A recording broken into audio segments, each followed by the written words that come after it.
নমস্কার, আপনারা দেখছেন এই মুহূর্তে আপনাদের নিজের চ্যানেল, প্রিয় চ্যানেল, বাংলা চ্যানেল 22 ম্যাথ পাগলা। আমি অলোক রঞ্জন। আজকে আপনাদের সামনে ম্যাথের একটা নতুন ভিডিও নিয়ে হাজির হলাম। আজকের ক্লাসের বিষয়বস্তু হচ্ছে ভগ্নাংশ।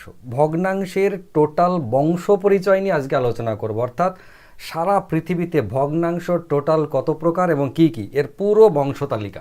সোজা ভাষায় যদি বলি, বাংলা ভাষায়, গ্রামের ভাষায়, ভগ্নাংশের গোষ্ঠী তুষ্টি করে দেবো আজকে। একটা ভিডিও মাত্র 10 মিনিট সময় লাগতে পারে। যদি প্রথম থেকে শেষ পর্যন্ত দেখেন তাহলে ভগ্নাংশ রিলেটেড আর কোনো সমস্যা আপনার হবে না।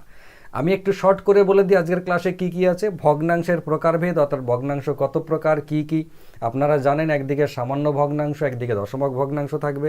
সেই দশমিক ভগ্নাংশের মধ্যে আবার বিভাজন রয়েছে সসীম, অসীম, আবৃত্ত, অনাবৃত্ত, শুদ্ধ, অশুদ্ধ ইত্যাদি। প্রত্যেকটা পার্টের একটা একটা করে উদাহরণ আমি আপনাদেরকে দেব।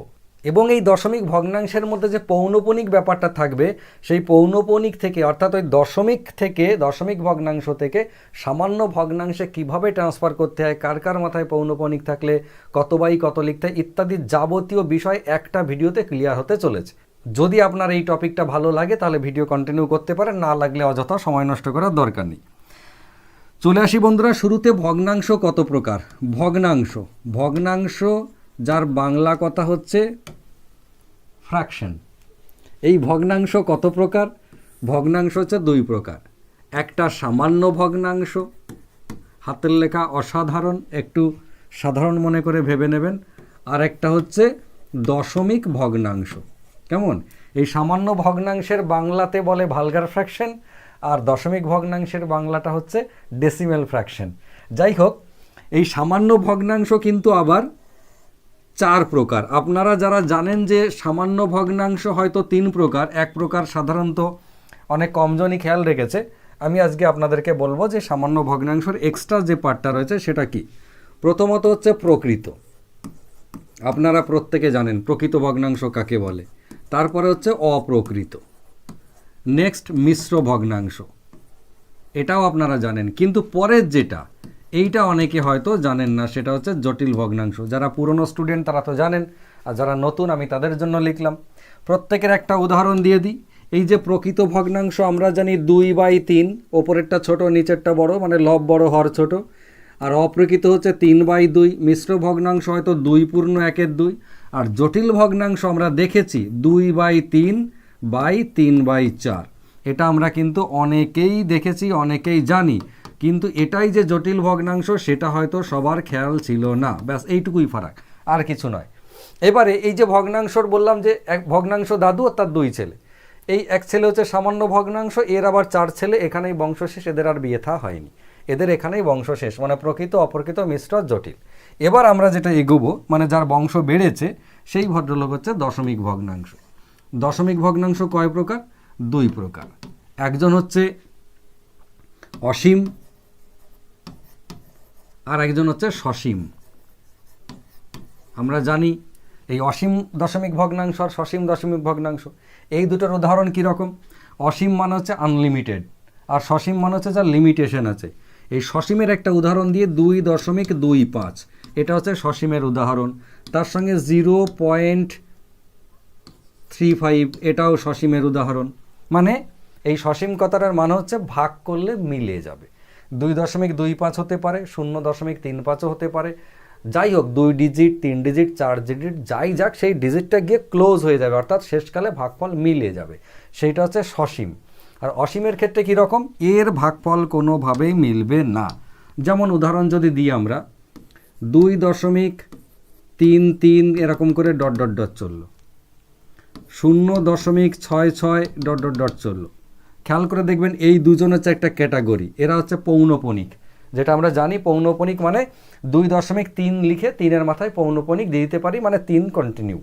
ফের আবার এই 0.666666 না লিখে একটা 6 লিখে তার মাথায় পৌনপণিক দিয়ে দিলাম, মানে ও কন্টিনিউ হলো। এই অসীম দশমিক ভগ্নাংশের আরেকটা ক্যাটাগরি আছে, যেমন ধরুন 3.456321 করে আনলিমিটেড চললো, মানে এই ভাগটা মিলবে না। এ চললো তো চললো, যদিও এই ভাগটাও মেলে না, কিন্তু এ একই সংখ্যার রিপিটেশন হয়, এরা দুজন।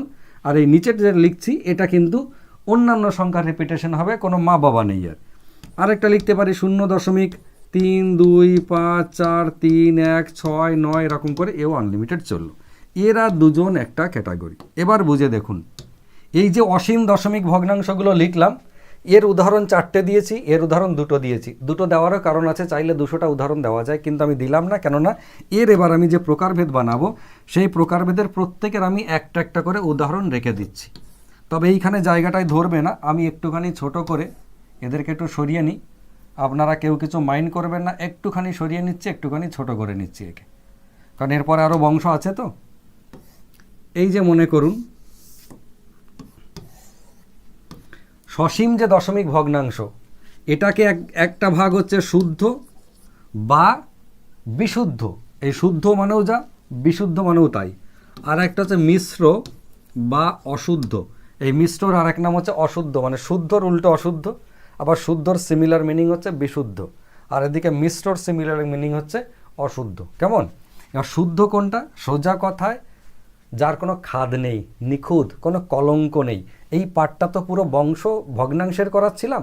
তো ভগ্নাংশ মানে ভাঙা ভাঙা অংশ, যার মধ্যে গোটা কিছু নেই। কিন্তু দেখুন 0.33 বা 0.25 ভাঙা অংশ, ভগ্নাংশ। কিন্তু 2.25 যদি আমরা বলি, এ তো পুরোটা ভাঙা নয়, কিছু তো গোটা আছে। এই যে কিছু গোটা আছে, তা সত্ত্বেও কিন্তু 2.25কে আমরা ভগ্নাংশ বলেই দেখি। এ গোটা হোক আর ভাঙা হোক, ভাঙা থাকলেই সে ভগ্নাংশ। এবারে 2.25টা ঠিক শুদ্ধ ভগ্নাংশ নয়, এর মধ্যে কলঙ্ক আছে, খাদ আছে, সেই জন্য এ হচ্ছে অশুদ্ধ ভগ্নাংশ। কেমন?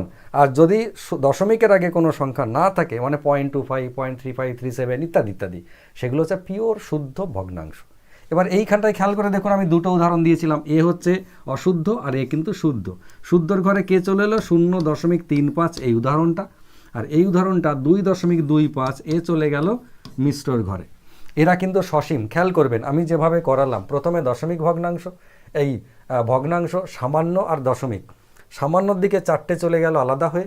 দশমিক ভগ্নাংশ 2টো ভাগ, একটা হচ্ছে সসীম, একটা হচ্ছে অসীম। যে ভদ্রলোক সসীম, তার সীমা আছে, মানে ভাগ করলে মিলে যাবে, এটা হচ্ছে মোদ্দা কথা। এ সসীম, যখনই হোক দশমিকের পরে 2 ডিজিট 3 ডিজিট 4 ডিজিট যেখানেই যাক মিলে যাবে আলটিমেটলি, সে হচ্ছে সসীম। তার আবার শুদ্ধ অশুদ্ধ ভাগ আছে, অর্থাৎ দশমিকের আগে কিছু সংখ্যা থাকলে সে হয়ে যাবে মিশ্রর মধ্যে বা অশুদ্ধর মধ্যে। আর দশমিকের আগে কোনো সংখ্যা যদি না থাকে, সে হচ্ছে পিওর খাঁটি নিখুঁত কলঙ্কহীন, সে হচ্ছে শুদ্ধ। এর আবার এখানে বংশ শেষ হয়ে গেছে, আর বিয়েটা হয়নি। বেশ, এবারে চলে আসি অসীমের মধ্যে। আর একটু মনে হচ্ছে ছোট করে নিতে হবে, একটু ছোট করে নিচ্ছি, আশা করি সবাই দেখতে পাচ্ছেন।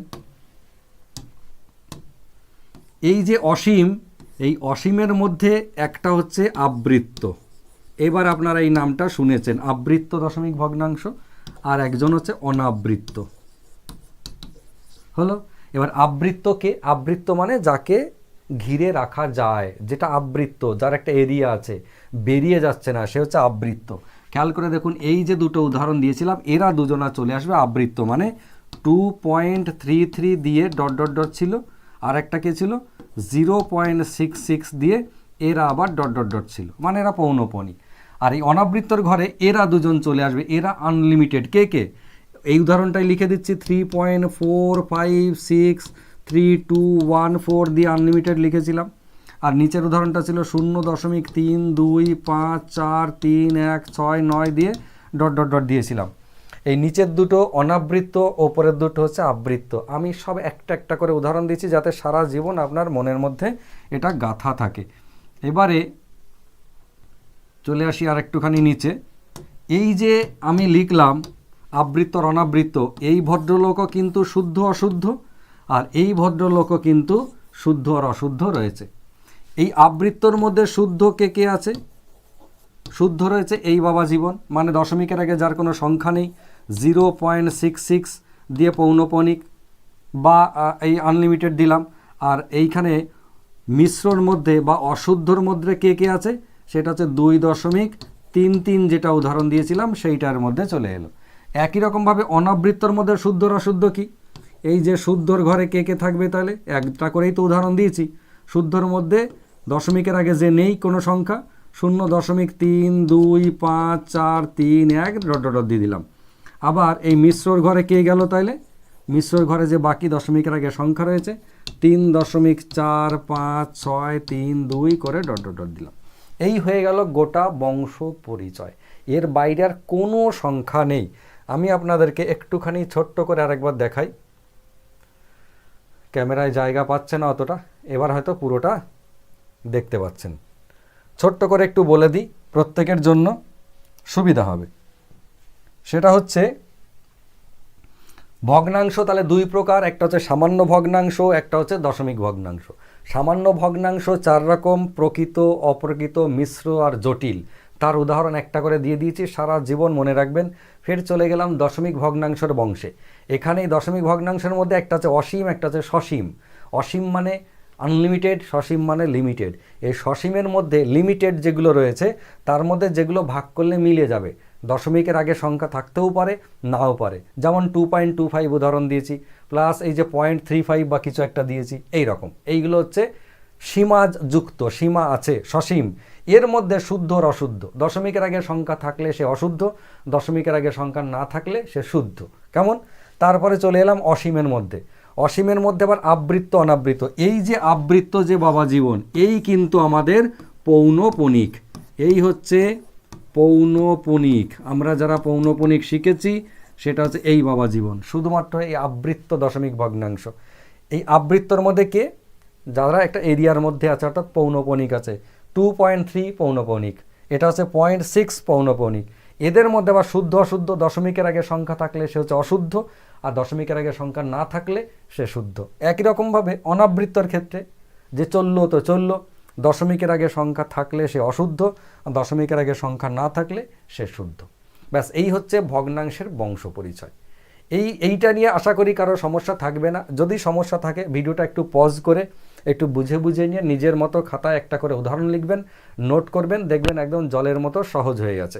এরপর আমি চলে আসি, এই যে পৌনঃপুনিকের যে গল্প ছিল, এই পৌনঃপুনিক কিভাবে আমরা দশমিক ভগ্নাংশ থেকে সামান্য ভগ্নাংশতে ট্রান্সফার হতে পারি।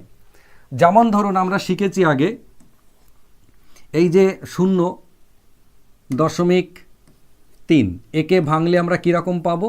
3/10, তাই না? 0.34, একে ভাঙলে কেমন পাবো?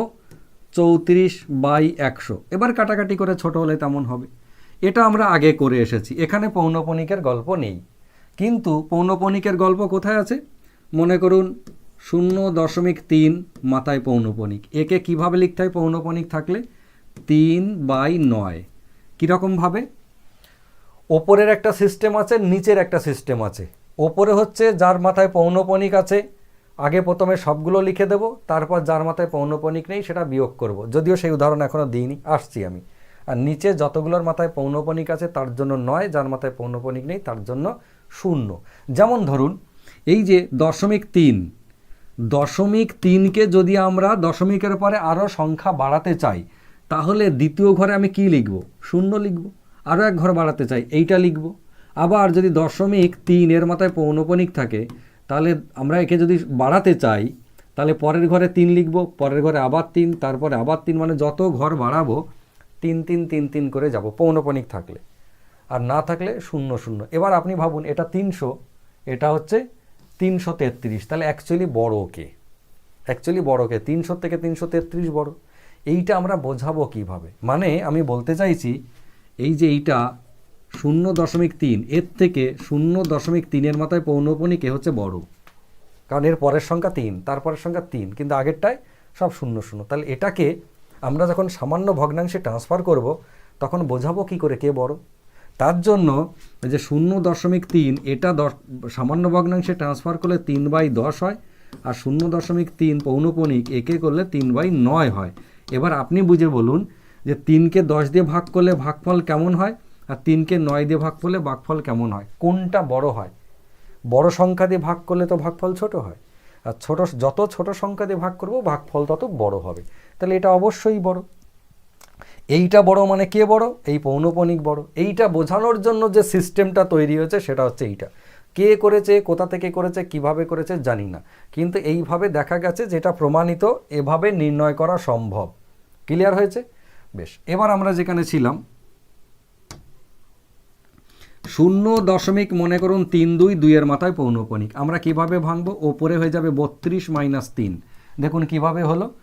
প্রথমে টোটালটা লিখলাম, তার থেকে যার মাথায় পৌনঃপুনিক নেই তাকে বিয়োগ করে দিলাম, এটা ওপরের গল্প চলে গেল। নিচে কি হবে? যার মাথায় পৌনঃপুনিক আছে তার জন্য 9, যার মাথায় পৌনঃপুনিক নেই তার জন্য 0।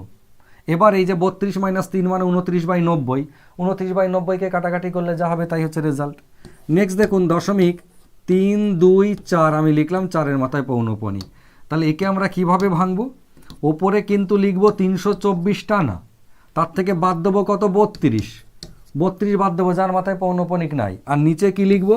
নিচে লিখবো একটার মাথায় পৌনঃপুনিক আছে তার জন্য একটা 9, আর যে দুটোর মাথায় পৌনঃপুনিক নাই তার জন্য দুটো 0। ক্লিয়ার হয়েছে? বেশ, আমি আর একটা উদাহরণ দিচ্ছি তাহলে এই রিলেটেড। 0.3 2 4 2 এবং 4-এর মাথায় পৌনঃপুনিক। এটা মানে কি দাঁড়ালো? তাহলে ওই একই রকমভাবে 324 লিখবো, তার থেকে বাদ দেবো কত? শুধুমাত্র 3, যার মাথায় পৌনঃপুনিক নাই। এটা হচ্ছে ওপরের জন্য। আর নিচের জন্য কে? যার মাথায় পৌনঃপুনিক আছে তার জন্য 9, দুটো 9, এবং একটার মাথায় পৌনঃপুনিক নেই তার জন্য হচ্ছে 0। ক্লিয়ার হয়েছে? এবারে আমরা এই রিলেটেড আর একটা উদাহরণ দেব। দশমিকের আগে যদি সংখ্যা দিই 2.3 4 এর মাথায় পৌনঃপুনিক, তাহলে এর কত হবে? এর দুটো সিস্টেম আছে। একটা হচ্ছে 234, যেমন লিখতে হয় লিখব, একটু নিচে নিয়ে আসি। যেমন 234 লিখতে হয় লিখব, বাদ দেবো কত? বাদ দেবো 23, যাদের মাথায় পৌনঃপুনিক নেই। এবং ওপরের ক্ষেত্রে দশমিকের আগে কোনো সংখ্যা থাকলে তাকে হিসেবের মধ্যে নেব। আর নিচে কত হবে? যার মাথায় পৌনঃপুনিক আছে তার জন্য 9, যার মাথায় পৌনঃপুনিক নেই তার জন্য 0। নিচে কিন্তু দশমিকের আগে কোনো সংখ্যা থাকলে তাকে হিসেবে আনবো না, মাথায় রাখবেন। ওপরে দশমিকের আগে সংখ্যা আছে 234 লিখে দিয়েছি, বাদ দিলাম কত? এই প্রথম দুটো 23। ঠিক নিচের বেলায় কিন্তু এই দশমিকের আগে সংখ্যাটাকে হিসেবের মধ্যে আনলাম না, যার পৌনঃপুনিক আছে তার জন্য 9, যার মাথায় পৌনঃপুনিক নাই তার জন্য 0। আবার একটা উদাহরণ দিই। 2.3 4 হয়তো 5, এই দুটোর মাথায় পৌনঃপুনিক আছে। কি লিখবো তাহলে? ওপরে 2 3 4 5 2345 লিখলাম, মাইনাস করব 23, মাত্র 23 মাইনাস করলাম, খেয়াল করুন। আর নিচে কত হবে? নিচে হবে এই দুটোর জন্য দুটো 9, আর এইটার জন্য একটা 0। এবার বিয়োগ করে কাটাকাটি করলে যা হয় সেরকমভাবে আমরা লিখব। তবে এই যেটা লিখেছি আমরা, এইগুলোকে একটু অন্যভাবেও করা যায়। অন্যভাবে কীরকম? এই যে 2.3 4 4-এর মাথায় পৌনঃপুনিক আছে, এটাকে আমরা চাইলে লিখতে পারি এরকমভাবে যে 2কে আগে প্লাস করে রেখে দিলাম, এই যে 2কে প্লাস করে রেখে 0.3 4 আলাদা করে করলাম, 0.3 4 4-এর মাথায় পৌনঃপুনিক। একে এভাবে লিখলে কি দাঁড়ায়? একে দাঁড়ায় 2 প্লাস, শুধু এটার কথা ভাববো, 34 - 3 ওপরে, মানে আর 2-এর কথা আলাদা করে আর ওর সঙ্গে জড়ালাম না, পুরো আলাদা করে দিলাম। 34 - 3 বাই একটা 9 একটা 0। এখানেও ক্যালকুলেশন করে যা হবে এর সঙ্গে সমানই হবে। এই গেল মোদ্দা কথা পৌনঃপুনিকের হিসেব। আমি যে কটা উদাহরণ আপনাকে দিলাম মোটামুটি সব কটা উদাহরণের মধ্যে চলে এসেছে দশমিকের আগে সংখ্যা, দশমিকের পরের সংখ্যা, একটার মাথায় পৌনঃপুনিক, দুটোর মাথায় পৌনঃপুনিক, যা কিছু হয়ে যাক না কেন এর বাইরে আর কিছু নাই। তবে একটা কথা এখানে বলা যায়, সেটা হচ্ছে যে এই যে পৌনঃপুনিকের যে সিস্টেমটা, এটা অনেকেই জানেন, অনেকে মানে প্রায় সবাই জানেন, তবু বাই চান্স যদি কেউ ভুলে গিয়ে থাকেন, 2.3 4 5 4 এরকম রইল, এইখানটার এইখানটায় পৌনঃপুনিক। এটার মানে কিন্তু এই মাঝেরটাও অটোমেটিক পৌনঃপুনিক আছে। যখন 2-এর বেশি পৌনঃপুনিক হয়ে যায় তখন কি হয়? এই আগে পরে পৌনঃপুনিকের সিম্বল দিয়ে দিই, মাঝখানেটা ওই একই দলের মধ্যে হয়ে গেল। মোদ্দা কথা, এরা দুজন শীতকাল, এখন এরা দুজন কম্বল নিয়েছে, মাঝের জন অটোমেটিক কম্বলের তলায় চলে এসেছে। এই হচ্ছে সোজা কথা, কেমন? এবার এটা যদি আমরা ভাঙি তাহলে কীরকম দাঁড়ায়? 2.3 4 5 3 4 5 এরকম, যে যদি আমরা কন্টিনিউ করি মানে পৌনঃপুনিক যেটা দিলাম সেটা আমরা নর্মালি এরকমভাবে লিখতে পারি যে 2.3 4 5 4, তারপরে রিপিটকে 4 5 4, মানে 4 5 4 4 5 4, এরা সব রিপিট হবে, প্রথমে 3টা রিপিট হবে না। এটাই তো মানে, একে ফিক্স রেখে এরা রিপিটেশন, এদের এই 3 জনের রিপিটেশন, এটাই হচ্ছে গল্প। তো যাই হোক না কেন, আমাদের যদি পৌনঃপুনিক আমরা ভাঙি, তুলি আর কি, তাহলে সামান্য ভগ্নাংশে যদি ট্রান্সফার হই, তাই 2 3 4 5 4 2 3 4 5 4 মাইনাস করবো কত, এই 23কে মাইনাস করব 23, এটা হচ্ছে ওপরে। আর নিচে কি হবে, নিচে 3টে 9 আর একটা 0, 1 2 3টে 9 একটা 0। এই হচ্ছে গল্প। পৌনঃপুনিকের মোটামুটি সবকটা জিনিস আমি বলে দিলাম। এরপরে আশা করি আর কোনো সমস্যা হবে না। তবে এইখানে একটা বিষয় আপনাদেরকে বলে দিই যে প্রশ্ন কিভাবে আসে। দেখুন, আপনি প্রশ্ন কোথায় কোথায় পাবেন। প্রথমত রেলের সমস্ত পরীক্ষায় পাবেন, একেবারে এনটিপিসি অ্যাসিস্ট্যান্ট ইঞ্জিনিয়ারে পাবেন, গ্রুপ ডিতে পাবেন, লোকো পাইলটে পাবেন, সমস্ত পরীক্ষায় এখান থেকে আপনি কোশ্চেন পাবেন। তার সঙ্গে এসএসসির জিডিতে পাবেন, এসএসসির সিএইচএসএল সিজিএল এমটিএস সমস্ত প্রশ্নতেই পাবেন, সমস্ত পরীক্ষায়। এবং প্রাইমারি টেটে হুবহু কমন পাবেন একদম। মানে এই যে পরীক্ষাগুলোর কথা বললাম, এই জায়গাটা মানে এসএসসির সমস্ত জায়গা এবং রেলের সমস্ত জায়গা, তার সঙ্গে প্রাইমারি টেট কনফার্ম কোশ্চেন। এবং অন্যান্য যে পরীক্ষাগুলো আছে আমাদের রাজ্যের, বিশেষ করে কিছু কিছু পরীক্ষায় এখন আবার পাঞ্চ করতে শুরু করেছে বিষয়গুলো। যেমন ধরুন একটা কোশ্চেন কেমন দিতে পারে, আপনাকে বলল যে একটা মিশ্র অনাবৃত্ত সসীম দশমিক ভগ্নাংশের উদাহরণ দাও। ভাবুন, মিশ্র বললাম, মিশ্রর পরে বললাম অনাবৃত্ত, তারপরে বললাম সসীম, তারপরে বললাম দশমিক ভগ্নাংশ, এর উদাহরণ দিতে বললাম। কেমনভাবে তুলতে হয়, এই যে কোথা থেকে তুললাম দেখুন, প্রথমে হচ্ছে মিশ্র, অনাবৃত, সসীম, দশমিক ভগ্নাংশ। এ দাদু, ছেলে, নাতি, নাতির ছেলে, নাতির ছেলে, ওপর থেকে তলার দিক থেকে ওপর থেকে নামতে হয়। এটা হচ্ছে সিস্টেম। প্রথমে যাব দশমিক ভগ্নাংশে, এইখানে এই বংশে চলে এলাম, এই কাকার দিকে গেলাম না, জেঠার দিকে চলে এলাম। দশমিক ভগ্নাংশের পর সসীম, দশমিকের পর ঢুকে গেলাম সসীমে। তারপরে আমরা হচ্ছে অনাবৃত্ত, অনাবৃত্ত মানে এই সসীম থেকে, এই সসীম থেকে আর অনাবৃত্ত আর যাওয়া যাবে না, ভুল হয়ে গেল। উদাহরণটা দেখুন কেমন ভুল হয়ে গেল। সসীম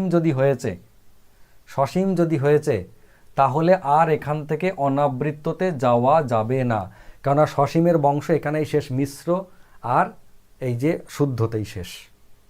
তাহলে আমাকে যদি অনাবৃত্ত যেতে হয় তাহলে অসীমের মধ্যে ঢুকতে হবে, এই বংশে আসতে হবে। তার মানে বংশ তালিকা এখান থেকে শুরু করলাম, এখানে গেলাম, অসীমে গেলাম, সেখান থেকে অসীমের পর অনাবৃত্ততে গিয়ে মিশ্রতে ঢুকলাম। মানে আমার ওই যে উদাহরণ, সেটা হচ্ছে প্রথমে মিশ্র, তারপরে চলে গেলাম অনাবৃত্ত, তারপরে চলে গেলাম সসীম। এইবার সসীমে দেখুন কাটিং আছে, আর হলো না, আমাকে অসীমে যেতে হবে। মানে এই জায়গাটা সসীম নয়, এই জায়গাটা অসীম দিতে হতো। অসীমের পরে দশমিক ভগ্নাংশ, এরকমভাবে উঠলাম, এখান থেকে এখান থেকে এখান থেকে এখান থেকে, মানে প্রত্যেকের নিজের নিজের বাবার কাছ থেকে উঠবে ওপরে। এই ভদ্রলোক থেকে যদি উঠিয়ে বাবাকে বলবো মিশ্র, আবৃত্ত, অসীম, দশমিক, ভগ্নাংশ। বা আপনাকে একটা উদাহরণ দিয়ে দিল যে 0.325431 এরকম ডট ডট ডট দিয়ে, এটা কোন ধরনের ভগ্নাংশ উদাহরণ, আমি এটা দিয়েছি। তাহলে আপনাকে কি বলতে, আপনি বলতে পারবেন না ভগ্নাংশ, দশমিক, সসীম, না অসীম, অনাবৃত, শুদ্ধ, তা বলা যাবে না। বললে কিভাবে বলতে হবে, শুদ্ধ, অনাবৃত্ত, অসীম, দশমিক, ভগ্নাংশ। বোঝা গেছে? এই ধরনের উদাহরণ আপনার পরীক্ষায় আসবে, অনেক রকমভাবে প্রশ্ন আসে। আপনারা প্রিভিয়াস ইয়ারের কোশ্চেন ঘাটলেই বুঝতে পারবেন যে এই জায়গা থেকে কেমন কেমন প্রশ্ন রয়েছে। যাই হোক, আজকের ক্লাস আপাতত এটুকুই। যদি এখানে আপনার কোনো প্রশ্ন থাকে কমেন্ট বক্সে জানাবেন, নির্দ্বিধায় জানাবেন। যদি দেখি যে কমেন্ট বক্সে এমন কিছু কমেন্ট আসছে, এমন কিছু প্রশ্ন আসছে যার কারণে, যেটা হয়তো আমি ভিডিওতে বলিনি, ভুলে গেছি, তার নতুন করে ভিডিও বানানোর প্রয়োজন, আমি ওই ডেটাগুলোর জন্য পাঞ্চ করে নিয়ে আবার একটা নতুন ভিডিও বানাবো। খুব তাড়াতাড়ি ফিরছি নতুন ভিডিও নিয়ে। ততক্ষণ সবাই ভালো থাকুন, সুস্থ থাকুন, সুন্দর থাকুন। ধন্যবাদ। শুভরাত্রি।